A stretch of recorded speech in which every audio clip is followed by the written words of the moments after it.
പ്രണയവർണ്ണങ്ങൾ. എന്താ ഏട്ടാ, ഏട്ടൻ്റെ മുഖത്ത് പതിവില്ലാത്തൊരു സന്തോഷം. അമ്മ ഇപ്പം വിളിച്ചിരുന്നു. ആണോ? എന്തിന്? അത് ഗൗരിയുടെ വീട്ടിൽ നിന്ന് ഗൗരിയുടെ അച്ഛൻ വിളിച്ചു. 20 ദിവസത്തിനുള്ളിൽ വിവാഹം നടത്താൻ അവർക്ക് സമ്മതമാണെന്ന് പറഞ്ഞു.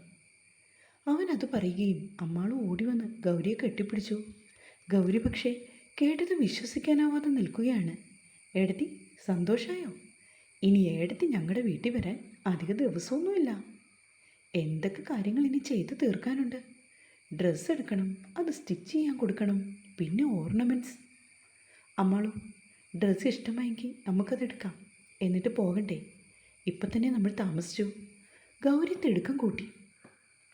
ഓ, ഈ കുട്ടിയുടെ ഒരു കാര്യം. എൻ്റെ ഏട്ടാ, ഈ ഗൗരിയടുത്തേക്ക് ഇതെന്തൊരു പേടിയാ. കെട്ടാൻ പോകുന്ന ചെക്കനാ കൂടെയുള്ളത്. എന്നിട്ടും ഏടത്തേക്ക് പേടിയും പരവേശവും മാത്രം ബാക്കി. അമ്മാളു, നമുക്ക് പോയേക്കാം, എനിക്ക് ഓഫീസിൽ പോകണം, ഹരിയും പറഞ്ഞു. ഓക്കെ, എന്നാൽ നമുക്ക് ഫുഡ് കഴിച്ചാലോ? വേണ്ട അമ്മാളു, എനിക്ക് വിശക്കുന്നില്ല. എന്നെ ആ ബസ് സ്റ്റോപ്പിൽ വിട്ടിട്ട് നിങ്ങൾ പോയി കഴിക്കുമോ? അതൊന്നും പറഞ്ഞാൽ പറ്റില്ല.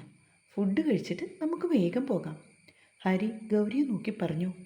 വേണ്ട ഹരി, ഇപ്പം തന്നെ ഒരുപാട് സമയമായി, എനിക്ക് പോകണം. എങ്കിൽ നമുക്കൊരു ജ്യൂസ് കുടിക്കാം, എന്നിട്ട് അടുത്തേ കൊണ്ടുപോയി വിടാം.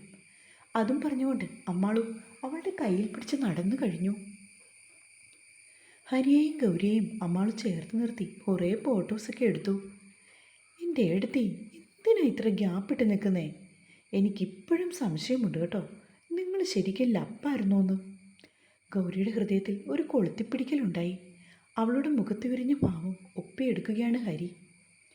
വല്ലാതെ പിടയുന്ന അവളുടെ മിഴികളെ നോക്കിയിരിക്കുകയാണവൻ. ഇടയ്ക്ക് അമ്മാളുവിൻ്റെ ഫോൺ ശബ്ദിച്ചു. അവൾ ഫോണുമായിട്ട് എഴുന്നേറ്റ് പോയി. ഗൗരി. ഹരി വിളിച്ചെങ്കിലും ഗൗരി അവനെ നോക്കിയില്ല. ഗൗരി, താൻ എന്താണ് ഒന്നും സംസാരിക്കാത്തത്? എന്നോട് ദേഷ്യമാണോ ഇപ്പോഴും? പ്ലീസ് ഹരി, എനിക്ക് നിങ്ങളോട് സംസാരിക്കാൻ താല്പര്യമില്ല. അവൾ കൈയെടുത്ത് വിലക്കി. ആ, 2 ആഴ്ച കഴിഞ്ഞാൽ എൻ്റെ ജീവൻ്റെ പാതിയാകേണ്ട നീയാണോ ഗൗരി എന്നോട് സംസാരിക്കാൻ പോലും താല്പര്യമില്ലെന്ന് പറയുന്നത്? അവൻ ആശങ്ക മറച്ചു വയ്ക്കാതെ ചോദിച്ചു. എൻ്റെ വിധി ഞാൻ തന്നെ തിരഞ്ഞെടുത്തതാണ്. അതിൻ്റെ പരിണത ഫലവും ഞാൻ ഒറ്റയ്ക്ക് അനുഭവിച്ചോളാം. ഗൗരി, താൻ എന്താ ഇങ്ങനെയൊക്കെ പറയുന്നത്? തൻ്റെ മനസ്സിൽ എന്താണുള്ളത്? എന്നോട് എന്തെങ്കിലും എതിർപ്പുണ്ടെങ്കിൽ താൻ കാര്യം പറ. അല്ലാതെ ഇങ്ങനെ എങ്ങും തൊടാതെ പറഞ്ഞാൽ ഞാൻ എങ്ങനെ മനസ്സിലാക്കും? ഞാൻ തന്നോട് പറഞ്ഞത് മലയാളത്തിലല്ലേ. എനിക്ക് ഇയാളോട് സംസാരിക്കാൻ തീരെ ഇഷ്ടമല്ല. ഇഷ്ടമല്ലെങ്കിൽ പിന്നെ എന്തിനാടി നീ വിവാഹത്തിന് സമ്മതിച്ചത്? എന്നെ പൊട്ടനാക്കാനാണോ? അവൻ ശബ്ദം താഴ്ത്തിയാണ് അവളോട് ചോദിച്ചത്. എനിക്ക് ഇയാളോട് പറയാൻ മനസ്സില്ല. ഒരു കാര്യം നീ ഉറപ്പിച്ചു, ഇനി എല്ലാവരുടെയും മുൻപിൽ വേഷം കെട്ടി വന്നിട്ട് ഈ വിവാഹത്തിൽ നിന്ന് പിന്മാറി എന്നോട് പ്രതികാരം ചെയ്യാനാണ് നിൻ്റെ ഭാവമെങ്കിൽ ഗൗരി, നീ പിന്നെ കാണുന്നത് ഹരിയുടെ മറ്റൊരു മുഖമാണ്. അവൻ്റെ വാക്കുകൾ ഉറച്ചതായിരുന്നു. അമ്മാളും നടന്നു വരുന്നത് ഗൗരി കണ്ടു. അപ്പോഴേക്കും അവർക്ക് ഓർഡർ ചെയ്ത ജ്യൂസ് എത്തി. അരമണിക്കൂറിനുള്ളിൽ അവർ മാളിൽ നിന്നും ഇറങ്ങി. തിരികെ വീട്ടിൽ കൊണ്ടുപോയി വിടാൻ നേരം ഒരു വലിയ കവറ് അമ്മാളു ഗൗരിയുടെ കയ്യിലെടുത്തു കൊടുത്തു. അമ്മാളു, ഇതൊക്കെ എന്തിനാ? ഞാനിത് അമ്മാളുവിന് സെലക്ട് ചെയ്തതാണ്. അച്ചോടാ, പക്ഷെ ഞാനേ ഇതൊക്കെ എൻ്റെ ഏട്ടത്തിക്ക് വേണ്ടി മേടിച്ചതാണ്. ഞാൻ അവിടേക്കല്ലേ വരുന്നത്, അപ്പം മതി. ഇനി അധികം ദിവസമില്ലല്ലോ. അതൊക്കെ അപ്പോഴല്ലേ ഏടത്തി. ഇത് ഞാൻ ആദ്യമായിട്ട് ഏടത്തിക്ക് മേടിച്ചതല്ലേ. ഇതൊക്കെ കൊണ്ടുപോയിക്കോ. ഗൗരിയാണെങ്കിൽ വല്ലാത്ത വിഷമത്തിലാണ്. അത് മേടിക്ക് ഗൗരി, അമ്മാളും നിനക്കായി എടുത്തതല്ലേ. ഹരിക്കൂടി പറഞ്ഞപ്പോൾ അവൾ അത് മേടിച്ചു. അമ്മാളുവിനോട് അവൾ യാത്ര പറഞ്ഞു. റോഡിൻ്റെ ഓരം ചേർന്ന് നടന്നു പോകുന്ന ഗൗരി ഹരി നോക്കി. ഇവളെ മനസ്സിലാകുന്നില്ലല്ലോ ഭഗവാനെ, എന്താണ് ഇവളുടെ ഉള്ളിൽ? അവൻ ഓർത്തു. ഹലോ മിസ്റ്റർ ഹരിദേവ് മേനോൻ, 2 ആഴ്ച കൂടി ഒന്ന് കഴിയട്ടെ, അതുവരെ പിടിച്ചു നിൽക്കുക. അമ്മാളുവിനെ നോക്കി ഒന്ന് പുഞ്ചിരി തൂക്കിയിട്ട് അവൻ വണ്ടിയെടുത്തു. പിന്നീടങ്ങോട്ട് ദിവസങ്ങൾ വളരെ വേഗത്തിലായിരുന്നു പോയത്. ഇരു കുടുംബങ്ങളിലും ആകെ തിരക്ക്. വിവാഹം ക്ഷണിക്കലും സ്വർണ്ണം എടുക്കാനും ഡ്രസ്സ് എടുക്കാനും ഒക്കെയായി എല്ലാവരും ഓടി നടന്നു. ഇടയ്ക്കൊരു ദിവസം ഒരു അവധി ദിവസം നോക്കിയാണ് വിവാഹ ഡ്രസ്സ് എടുക്കുവാനായി എല്ലാവരും കൂടി പോയത്. ഗൗരിയും ലക്ഷ്മിയും കൂടിയാണ് ഷോപ്പിലേക്ക് പോയത്. ഹരിയും അമ്മാളും ദേവിയും കൂടിയാണ് വന്നത്. ഡാർക്ക് ഓറഞ്ച് നിറമുള്ള ഒരു മുന്തിയ ഇനം കാഞ്ചീപുരം സാരിയാണ് ഗൗരിക്കായി അവരെടുത്തത്. അവളതിൽ ഒരു രാജകുമാരിയെപ്പോലെ ശോഭിച്ചു. അതിനുശേഷം ബേജ് കളറുള്ള ലെഹങ്കയാണ് വൈകിട്ട് സംഘടിപ്പിച്ച റിസപ്ഷന് വേണ്ടി സെലക്ട് ചെയ്തത്. അതിന് മാച്ച് ചെയ്യുന്ന ഡ്രസ്സ് ഹരിക്കും എടുത്തു. അമ്മാളുവിനും നീലിമയ്ക്കും ശ്രീദേവിക്കും ഒക്കെ കാഞ്ചീപുരത്തിൻ്റെ പലതരം വെറൈറ്റീസാണ് എടുത്തത്. ഗൗരിയുടെ വീട്ടിലേക്ക് എല്ലാവർക്കുമുള്ള ഡ്രസ്സ് ശ്രീദേവി സെലക്ട് ചെയ്തു. ഗൗരി വേണ്ടെന്ന് ഒരുപാട് തവണ പറഞ്ഞു, പക്ഷെ ശ്രീദേവി സമ്മതിച്ചില്ല. ശ്രീദേവിക്കെടുത്ത അതേ മോഡൽ സാരിയാണ് സീതയ്ക്കും സെലക്ട് ചെയ്തത്. അതുപോലെ തന്നെ ലക്ഷ്മിക്കും ഒരു ഒനിയൻ പിങ്ക് നിറമുള്ള കാഞ്ചീപുരം സാരി. ഡ്രസ്സെല്ലാം എടുത്തു കഴിഞ്ഞപ്പോൾ ഒരുപാട് നേരം വൈകി. ഗൗരിയെ ലക്ഷ്മിയും അവരുടെ വീട്ടിൽ കൊണ്ടുവന്നാക്കിയതിന് ശേഷം ശ്രീദേവിയും ഹരിയും തിരിച്ചുപോയി. അങ്ങനെ ദിവസങ്ങൾ പെട്ടെന്ന് പോയിക്കൊണ്ടേയിരുന്നു. നന്ദുവിനെ അവൾ തൻ്റെ വിവാഹം വിളിച്ചറിയിച്ചു. അടുത്ത ദിവസം നേരിട്ട് വന്നോളാമെന്ന് ഗൗരി പറഞ്ഞു. ഇടയ്ക്കൊക്കെ ഹരിയുടെ കോൾ വന്നുവെങ്കിലും ഗൗരി മനഃപൂർവ്വം അവൻ്റെ ഫോൺ കോൾ റിജക്റ്റ് ചെയ്തു. അങ്ങനെ കല്യാണ ദിവസം വന്നെത്തി. കാലത്തെ തന്നെ ഗൗരി ഉണർന്നു. തൻ്റെ കണ്ണിൻ്റെ മുൻപിൽ അവൾ പോയിരിക്കുകയാണ്. ഫോണിൽ എന്തോ മെസ്സേജ് വന്നതും അവൾ അതെടുത്തു നോക്കി. അഭിയേട്ടനാണ്. അന്ന് സംസാരിച്ച് വെച്ചതിൽ പിന്നെ ഇന്നാണ് മെസ്സേജ് അയക്കുന്നത്. All the best Gauri. ഗൗരിയുടെ പുതിയ ജീവിതത്തിലേക്ക് എല്ലാവിധ ആശംസകളും നേരുന്നു. എന്നാലും എൻ്റെ ഹൃദയത്തിൽ എന്നും തനിക്കൊരു സ്ഥാനം ഉണ്ടാവും. അതിനൊരു മാറ്റവുമില്ല. ഈ ജന്മം നീ എന്നിൽ നിന്ന് പോകുകയാണെന്ന് എനിക്ക് മനസ്സിലായി. പക്ഷേ വരും ജന്മം ഞാൻ കാത്തിരിക്കും ഗൗരി. വരില്ലേ നീ? അവൻ്റെ മെസ്സേജ് കണ്ടതും അവളുടെ കണ്ണിൽ നിന്നും 2 കാർമേഘം ഉരുണ്ട് കൂടി വന്നു. അവന് റിപ്ലൈ ഒന്നും ഗൗരി കൊടുത്തില്ല. കുറച്ചു സമയം ഒരു മരവിപ്പോടെ അവളിരുന്നു. ഹൃദയം ആകെ ശൂന്യമായതുപോലെ. ഗൗരി, മോളെ. ലക്ഷ്മി ചേച്ചിയാണ്. അവൾ പോയി വാതിൽ തുറന്നു. മോളെ, കാലത്തെ അമ്പലത്തിലൊന്ന് പോയി തൊഴുതു വരണ്ടേ? നീ കുളിച്ച് റെഡിയാവും. നമുക്ക് വേഗം പോകാം. ശരി ചേച്ചി, ഞാൻ പെട്ടെന്ന് വരാം. ഗൗരി പോയി കുളിച്ചു വന്നു. അപ്പോഴേക്കും ലക്ഷ്മിയും ഒരുങ്ങി വന്നിരുന്നു. ഒരു ചുരിദാർ ഇട്ടുകൊണ്ട് അവൾ ഇറങ്ങി വന്നു. അച്ഛൻ ഉമ്മറത്തിരിപ്പുണ്ട്. 2-3 ദിവസമായിട്ട് അച്ഛൻ ആകെ ഒരു വിഷമമുണ്ടെന്ന് ഗൗരിക്ക് തോന്നി. അവളെ കാണുമ്പോഴൊക്കെ ആ കണ്ണുകളിൽ എന്തോ ഒരു നേർത്തിളക്കം. ഇടയ്ക്കൊക്കെ അവളെ വാത്സല്യത്തോടെ നോക്കുന്നുണ്ട്. അമ്മയോട് അവളുടെ ചെറുപ്പത്തിലെ ഓരോരോ കഥകൾ പറയുന്നത് ഇടയ്ക്കൊക്കെ കേൾക്കാം. അച്ഛൻ്റെ ശബ്ദവും ഇടറും. ഗൗരി അറിയുകയായിരുന്നു അച്ഛൻ്റെ വേദന. അച്ഛ, ഞങ്ങൾ അമ്പലത്തിൽ പോയിട്ട് വരാം. ഗൗരി അച്ഛൻ്റെ അടുത്തേക്ക് വന്നു. പോയിട്ട് വരൂ മക്കളെ. അച്ഛൻ്റെ ശബ്ദം ദുർബലമായിരുന്നു. അച്ഛൻ എന്താ ഒരു ക്ഷീണം പോലെ? ഇന്നലെ ഉറങ്ങിയില്ലേ? ലക്ഷ്മി അച്ഛനെ നോക്കി. ഓഡിറ്റോറിയത്തിൽ നിന്ന് വന്നപ്പോൾ വെളുപ്പായിരുന്നു, അതാണ്. മക്കൾ പോയിട്ട് വാ, നേരം പോണു. അച്ഛനോട് യാത്ര പറഞ്ഞുകൊണ്ട് 2 ആളും ഇറങ്ങി. അച്ഛന് നല്ല വിഷമമുണ്ടെന്ന് തോന്നുന്നു, അല്ലേ ചേച്ചി? എനിക്കും തോന്നി മോളെ, പാവം അച്ഛൻ. എനിക്ക് അച്ഛനെയും അമ്മയും വിട്ടുപോകാൻ വിഷമമാണ് ചേച്ചി. ഈ കല്യാണമൊന്നും വേണ്ടിയിരുന്നില്ല. ശോ മോളെ ഗൗരി, നീ എന്തൊക്കെയാണ് ഈ പറയുന്നത്? സത്യം ചേച്ചി, എനിക്ക് സങ്കടം സഹിക്കാൻ വയ്യ. ഗൗരിക്ക് ചങ്ക് പൊട്ടുന്നത് പോലെ തോന്നി. അങ്ങനെയൊക്കെ പറയാതെ, നിനക്ക് എപ്പോൾ വേണമെങ്കിലും ഓടി വരാമല്ലോ മോളെ. കുറച്ച് ദൂരമല്ലേ ഉള്ളൂ. പിന്നെ ഹരി നല്ലൊരു പയ്യനാണ്. എന്ത് കാര്യമായിട്ടാണ് അവർ നിന്നെ സ്നേഹിക്കുന്നത്? അതുകൊണ്ടൊക്കെയല്ലേ.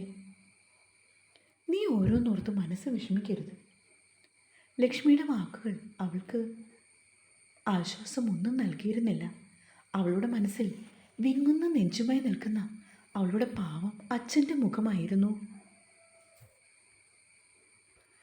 ക്ഷേത്രത്തിൽ പോയി വന്നപ്പോഴേക്കും ഗൗരിയെ അണിയിച്ചൊരുക്കുന്നതിനായി ബ്യൂട്ടീഷ്യൻ എത്തി.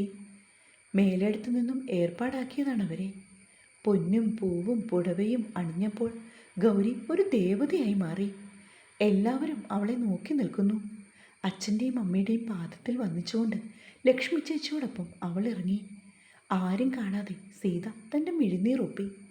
അവരുടെ മനസ്സിൽ മുഴുവൻ അപ്പോൾ തൻ്റെ കൈകളിലേക്ക് കിട്ടിയ കുഞ്ഞു ഗൗരിയായിരുന്നു.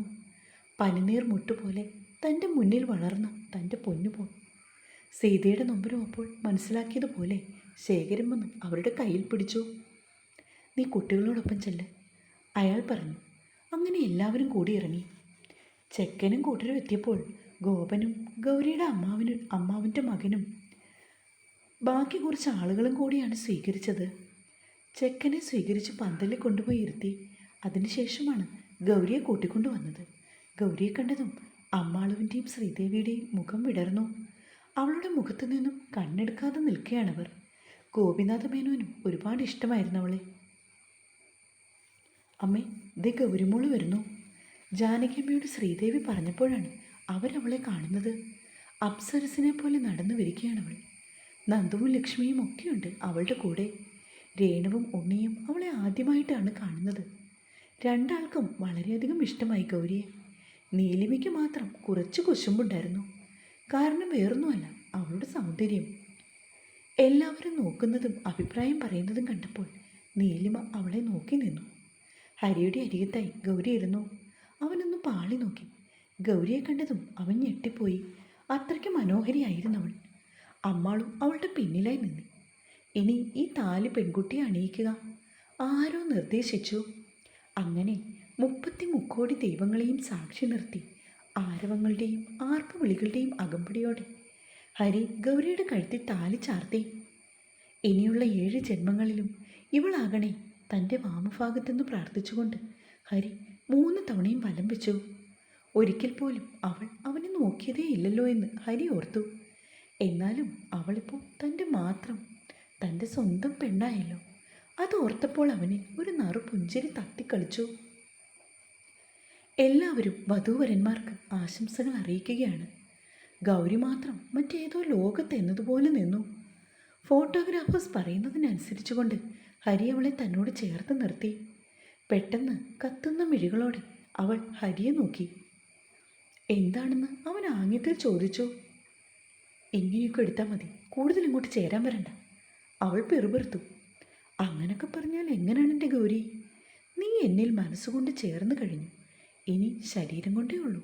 അത് നമ്മുടെ ഫസ്റ്റ് നൈറ്റിൽ. കള്ളച്ചിരിയോടെ അവൻ അവളെ തന്നിലേക്ക് ഒന്നുകൂടി ചേർത്ത് നിർത്തി. അവൾ വിറകൊള്ളുന്നതായി തോന്നി അവന്. ഗൗരി, എന്തുപറ്റി? തന്നെ വിറയ്ക്കുന്നുണ്ടല്ലോ. അവൻ മെല്ലെ അവളുടെ കാതിൽ മന്ത്രിച്ചു. അവൻ്റെ ചുടുനിശ്വാസം കാതിൽ പതിഞ്ഞതും അവളൊന്ന് പിടഞ്ഞുപോയി. അപ്പോഴേക്കും അമ്മാളു തൻ്റെ ഫ്രണ്ട്സുമായിട്ട് ഫോട്ടോ എടുക്കാൻ വന്നു. അവൾ തൻ്റെ ഏട്ടത്തിയെ എല്ലാവർക്കും പരിചയപ്പെടുത്തി. പിന്നെ ശ്രീദേവിയുടെ വീട്ടുകാർ, നീലിമയുടെയും രേണുവിൻ്റെയും മാതാപിതാക്കൾ, അങ്ങനെ ഒരുപാട് ആളുകളെത്തി. സമയം പോയത് സത്യത്തിൽ അറിഞ്ഞതേയില്ല. ഉച്ച തിരിഞ്ഞ് 2 മണി കഴിഞ്ഞാണ് പരൻ്റെ ഗൃഹത്തിലേക്ക് പുറപ്പെടുന്ന സമയം അടുക്കുംതോറും ഗൗരിയുടെ നെഞ്ചിടിപ്പിന് വേഗതയേറി. അച്ഛൻ്റെ മുഖത്തേക്ക് ഇടയ്ക്കെല്ലാം അവൾ നോക്കുന്നുണ്ട്. മകൾക്ക് കിട്ടിയ സൗഭാഗ്യത്തെക്കുറിച്ച് എല്ലാവരും അച്ഛനോട് വർണ്ണിക്കുന്നത് അവൾ കേട്ടിരുന്നു. ഇതെല്ലാം കേൾക്കുമ്പോഴും ഗൗരിക്ക് ഒരു നിസ്സംഗ ഭാവം. അങ്ങനെ ഗൗരി ഹരിയോടൊപ്പം പുറപ്പെടാൻ സമയമായി. അച്ഛൻ്റെയും അമ്മയുടെയും പാദങ്ങൾ നമസ്കരിക്കുമോളെ, ഗോപിനാഥ മേനോൻ പറഞ്ഞു. മകളുടെ നെറുകയിൽ കരങ്ങൾ ചേർത്ത് അനുഗ്രഹിക്കുമ്പോൾ കൈമൾ വിതുമ്പിപ്പോയി. ഗൗരി അച്ഛനെയും അമ്മയും കെട്ടിപ്പിടിച്ച് പൊട്ടിക്കരഞ്ഞു. ലക്ഷ്മിയും തൻ്റെ മിഴികൾ തുടച്ചു. എല്ലാവരും അതുകണ്ട് വല്ലാതെയായി. കൈമൾ മകളെ പിടിച്ച് ഹരിയുടെ കൈകളിൽ ഏൽപ്പിച്ചു. അങ്ങനെ എല്ലാവരോടും യാത്ര പറഞ്ഞുകൊണ്ട് ഹരിയോടൊപ്പം ഗൗരി മേലെടുത്തേക്ക് യാത്ര തിരിക്കുവാനായി ഇറങ്ങി. കാറിൽ കയറി ഇരുന്നു കൊണ്ട് ഹരി എല്ലാവരെയും കൈവീശി കാണിച്ചു. അവർ 2 ആളും മാത്രമേ ഉള്ളായിരുന്നു കാറിൽ.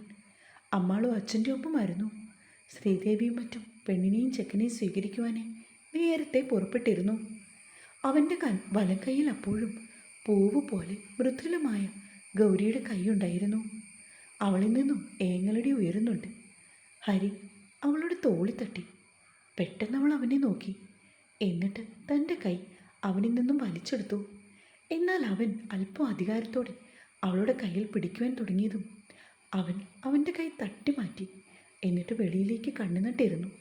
തുടരും.